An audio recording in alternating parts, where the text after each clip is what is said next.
Avenida Ipiranga, no centro vibrante de São Paulo, já fervilhava de movimento às 7h15 da manhã. O Café Estação, com suas paredes de azulejo e o aroma forte de café coado, era um refúgio para trabalhadores e solitários. Alexandre Rocha, 35 anos, garçom e pai solteiro, sentia o peso das duas vidas que carregava, a sua e a de sua filha, Sofia. 3 anos atrás, sua esposa, Clara, havia morrido de câncer, deixando-o sozinho com Sofia, então, com 4 anos. O trabalho no Café Estação não era um sonho, mas pagava o aluguel do pequeno apartamento no Brás e garantia a dignidade de Sofia. Alexandre preparava o pedido de sempre para o Dr. Elias Guimarães, um idoso de 82 anos que aparecia pontualmente todas as manhãs há 3 anos. Sempre a mesma mesa junto à janela, sempre o mesmo pedido: café com leite, 2 colheres de açúcar e 3 torradas com azeite e tomate. Há muito tempo, Alexandre havia parado de cobrar o Dr. Elias. O velho, magro e de casaco grande demais, parecia contar as moedas para um único café. Depois de uma semana, Alexandre começou a lhe trazer um churro extra, dizendo que havia sobrado. Depois vieram as torradas. Em 2 meses, a bondade se tornou rotina. Pouco a pouco, eles começaram a conversar. Dr. Elias, outrora um arquiteto renomado, havia perdido tudo no colapso de sua empresa: a casa, as economias e a esposa, Rosa, que morrera há 15 anos. Tinha 2 filhos biológicos, mas não os via há anos. Ele vivia em uma pensão miserável, perto da Estação da Luz. Alexandre entendia aquela solidão. Depois da perda de Clara, ele sentiu o mesmo vazio, mas tinha Sofia. Por isso, ele cuidava do Dr. Elias. A amabilidade de um estranho era, às vezes, o único laço com o mundo. Naquela manhã de terça-feira, Alexandre levou a bandeja à mesa de Dr. Elias. 3 anos, 119 dias, 119 cafés. O velho levantou o olhar com aquele pequeno sorriso e agradeceu, chamando-o de rapaz. Então, a porta do café se abriu com violência. 4 homens corpulentos de terno preto, com fones de ouvido discretos, entraram. Atrás deles, 2 homens mais velhos, de terno cinza e maletas de couro, advogados caros. A cafeteria emudeceu. O grupo parou em frente à mesa do Dr. Elias. O chefe da segurança declarou que estavam ali a mando da família Guimarães para levar o ancião de volta para casa. Doutor Elias não se moveu. Continuou olhando para seu café como se os homens não existissem.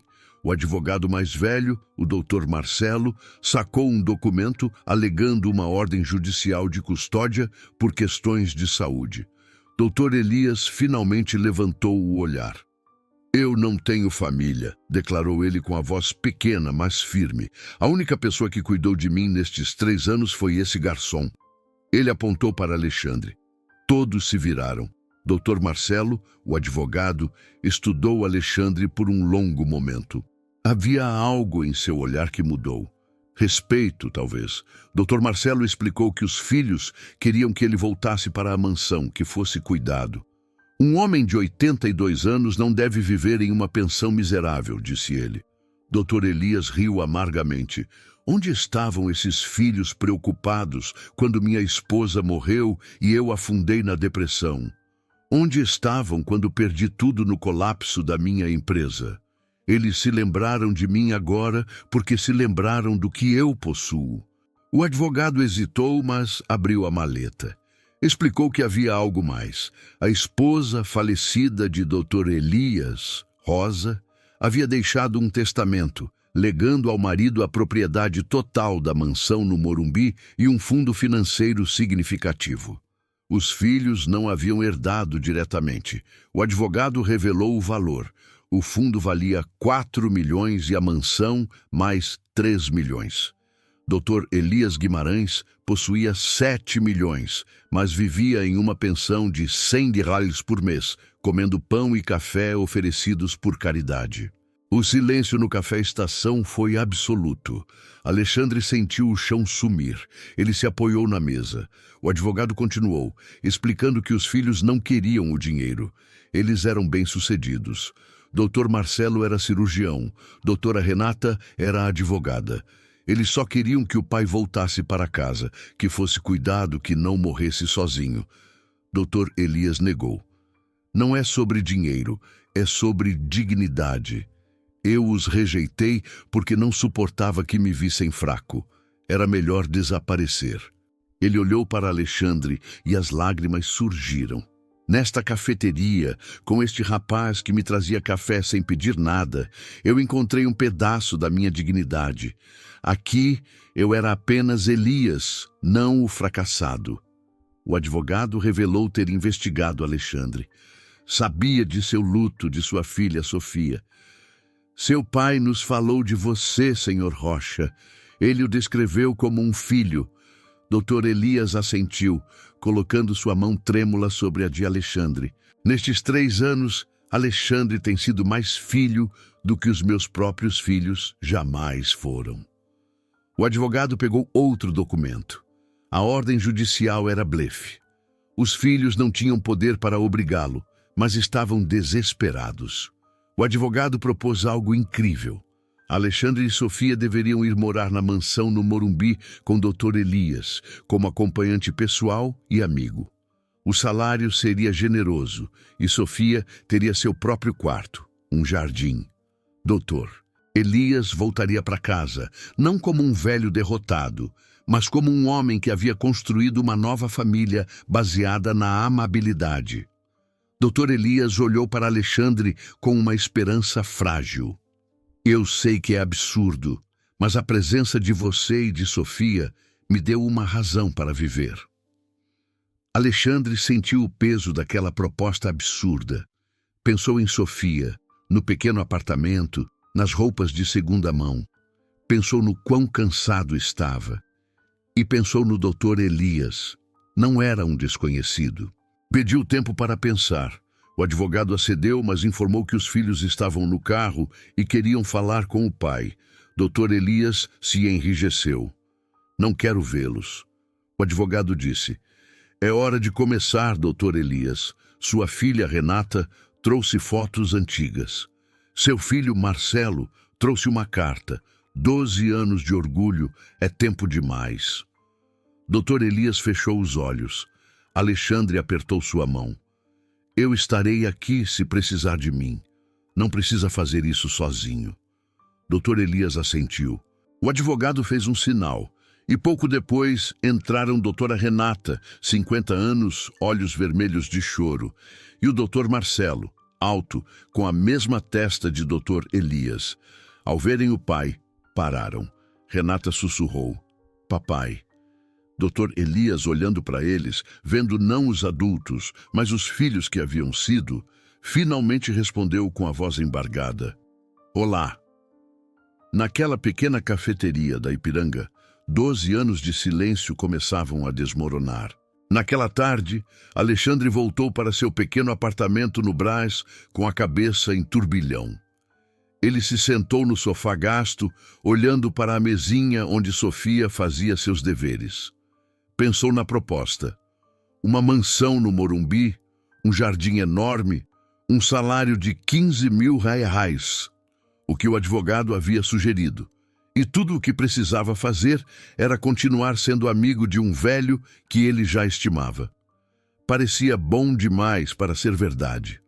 Durante a conversa final na cafeteria, ele viu o doutor Elias Guimarães chorar ao abraçar a filha, a doutora Renata.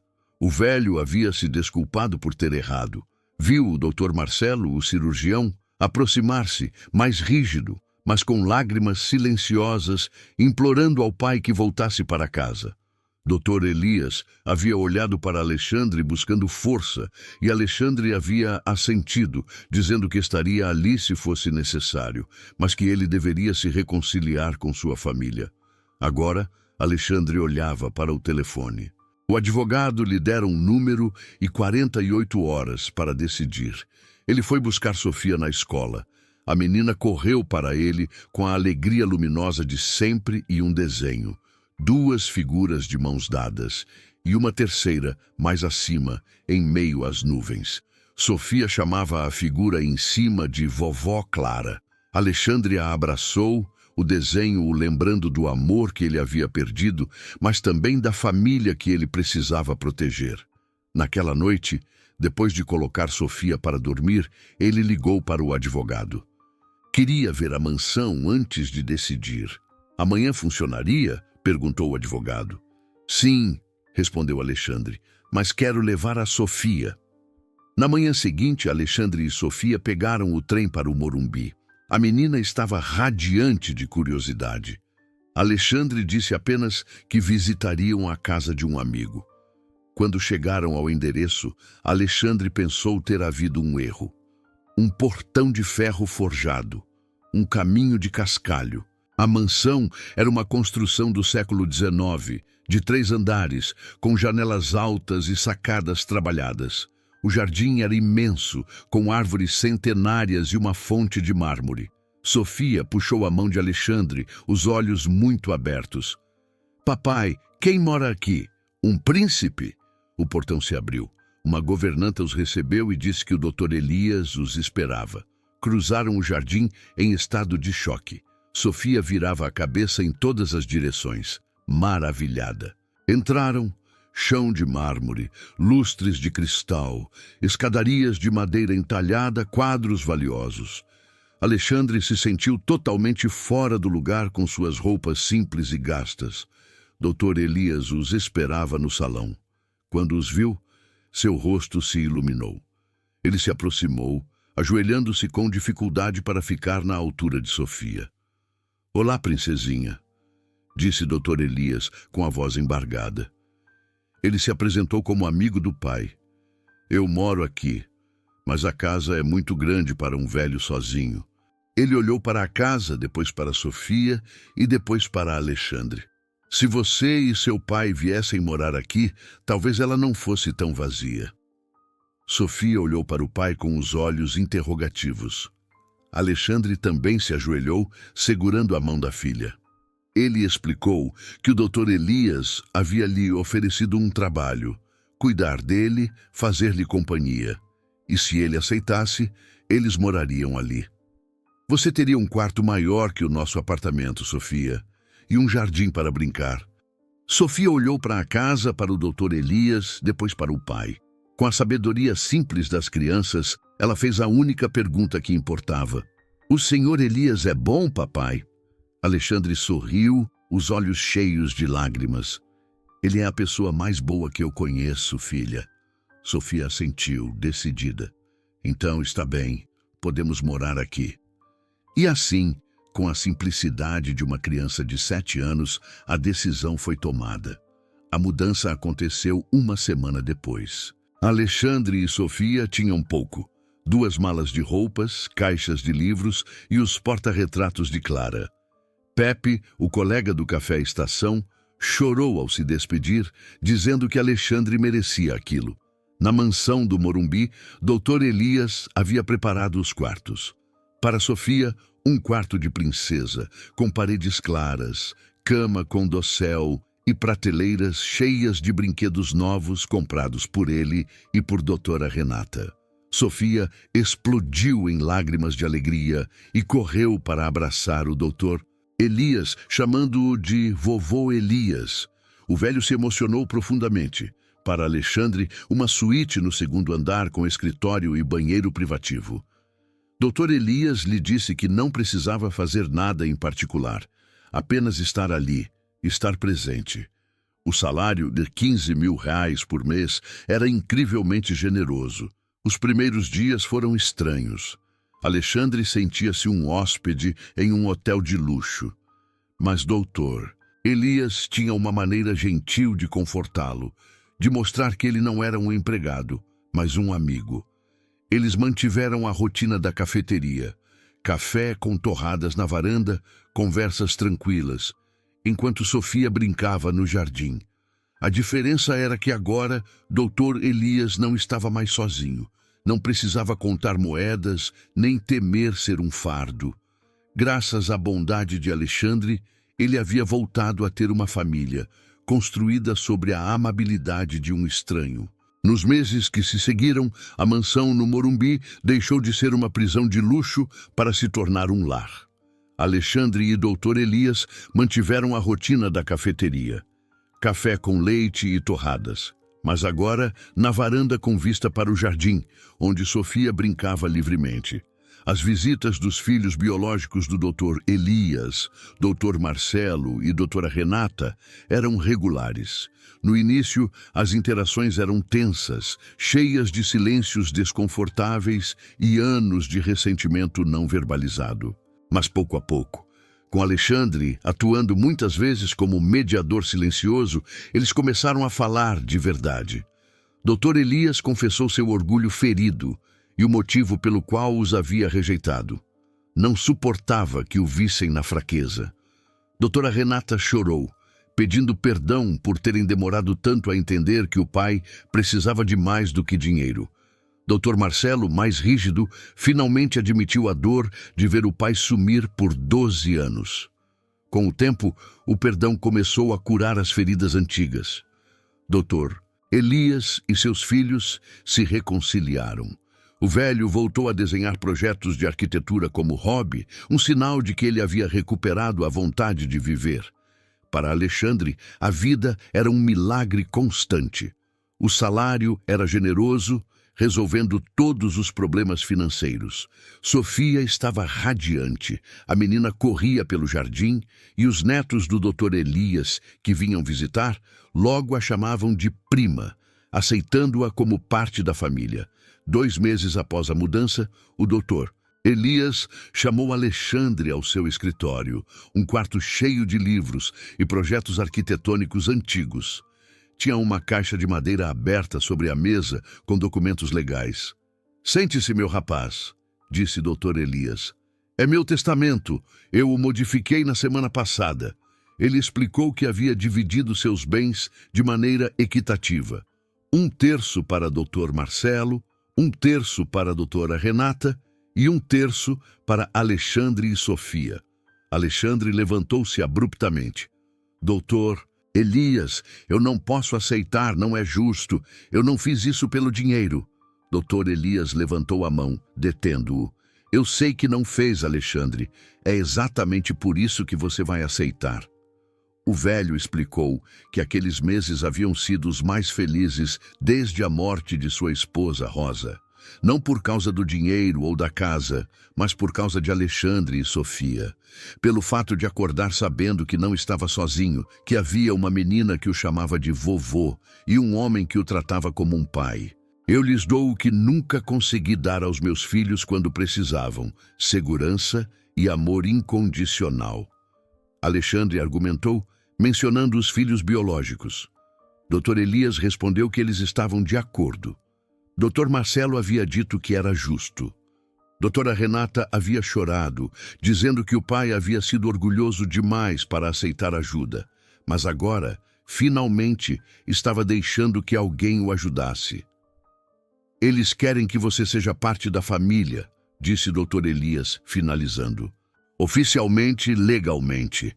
Alexandre sentou-se completamente dominado. Dr. Elias sorriu. "Não diga nada. Apenas aceite. Deixe que um velho dê o que ele nunca conseguiu dar aos próprios filhos no momento certo. Dê-me a alegria de saber que minha gratidão é eterna." 3 anos se passaram. Alexandre despertou em sua suíte em uma manhã de novembro, semelhante àquela em que tudo havia começado. Sofia, agora com 10 anos, brincava no jardim com os netos do Dr. Elias, que a chamavam de prima. Dr. Elias tinha 85 anos. Estava mais frágil, mais lento, mas seus olhos estavam vivos. Havia voltado a desenhar projetos arquitetônicos, um sinal de que ele havia realmente voltado a viver. Alexandre preparou o café e o levou ao velho na varanda. Café com leite, 2 colheres de açúcar, 3 torradas com azeite. "Pensei muito sobre como nos conhecemos", disse Dr. Elias, bebendo seu café. Um garçom oferecendo café a um velho em uma cafeteria. Quem diria que terminaria assim? Alexandre sorriu. A vida é estranha. Às vezes, a amabilidade volta de maneiras inimagináveis. Não foi amabilidade, corrigiu o Dr. Elias. Foi humanidade. Você me viu como pessoa, Alexandre, e isso é a coisa mais preciosa que se pode dar a alguém. O Dr. Elias o olhou com carinho. Ele havia falado com o médico. Seu coração estava fraco. Tenho que te agradecer por esses anos, por Sofia, por ter me dado uma família quando pensei que não merecia. Alexandre sentiu o peito oprimir. Tomou a mão frágil do velho. O senhor também me salvou, Dr. Elias. Depois de Clara, eu estava me afogando. O senhor me deu propósito, me fez lembrar que a vida continua. Dr. Elias sorriu com os olhos marejados. Então, estamos quites. Sofia correu até eles, com as bochechas vermelhas, chamando papai e vovô para mostrar a casa na árvore que havia construído com os primos. Alexandre e Dr. Elias se levantaram e a seguiram. Três peças de uma família improvável, caminhando sob as folhas douradas do outono. Dr. Elias Guimarães faleceu 2 anos depois, sereno em sua cama na mansão do Morumbi, aos 87 anos. Estava rodeado por Dr. Marcelo, Dra. Renata, Alexandre e Sofia, além de todos os netos. Suas últimas palavras foram para Alexandre, agradecendo e chamando-o de filho meu. No funeral, Alexandre leu um discurso comovente, falando sobre como 3 anos antes havia conhecido um velho em uma cafeteria, pensando que o ajudaria com um café, sem saber que aquele café mudaria sua vida para sempre. O testamento foi lido, a fortuna de 7 milhões. Foi dividida em 3 partes iguais, entre Dr. Marcelo, Dra. Renata e Alexandre, com a parte de Alexandre destinada a ser custodiada para Sofia. Os filhos biológicos aceitaram a decisão do pai, reconhecendo publicamente a lealdade e o amor que Alexandre havia dado a Dr. Elias. Alexandre e Sofia continuaram morando na mansão que os 3 herdeiros decidiram não vender, mantendo-a como a casa da família, o ponto de encontro de todos. Sofia cresceu ali, com primos que a chamavam de irmã, unida pelo amor, não pelo sangue. Sofia, agora com 12 anos, era uma menina feliz e bem-sucedida. Sua vida de luxo e estabilidade era o oposto da pobreza no Brás, mas ela jamais se esqueceu de onde veio. Alexandre havia encontrado a paz que havia perdido com a morte de Clara. O Dr. Elias não apenas o havia salvado da miséria, ele o havia salvado da solidão e lhe dado um propósito novo, o de proteger uma família. Sua história se tornou uma lenda discreta no mundo empresarial de São Paulo, a prova de que a amabilidade é a moeda mais valiosa do mundo. Todas as manhãs, Alexandre preparava o café na grande cozinha e o bebia olhando para o jardim. Café com leite, 2 torrões de açúcar. Alguns rituais eram preciosos demais para serem esquecidos. Alexandre refletia sobre a lição final que o Dr. Elias havia lhe ensinado. Não havia sido a amabilidade que o havia recompensado, mas a humanidade. Ele havia olhado para um velho e visto uma pessoa, não um fracassado. E essa era a coisa mais preciosa que se podia dar a alguém. A vida de Alexandre estava completa. Ele havia construído uma nova família através da escolha, do cuidado e do amor dado livremente. E o que ele havia dado de forma desinteressada em uma cafeteria, o universo lhe havia devolvido na forma de um lar, segurança e um amor incondicional que duraria para sempre.